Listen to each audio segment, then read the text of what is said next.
How to check voicemail on TextNow. First of all, open the app on your device and log in with your account. From the home screen, tap on the three horizontal lines in the top left corner to open the menu, then go to the settings. Scroll down until you find a section labeled calling or voicemail and call forwarding. Here you will see the option to manage your voicemail. Tap on voicemail and you will be able to view any new or saved messages left by callers.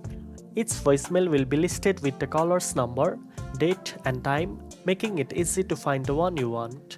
Simply tap on a voicemail to play it back. You can pause, replay or delete the message depending on your needs.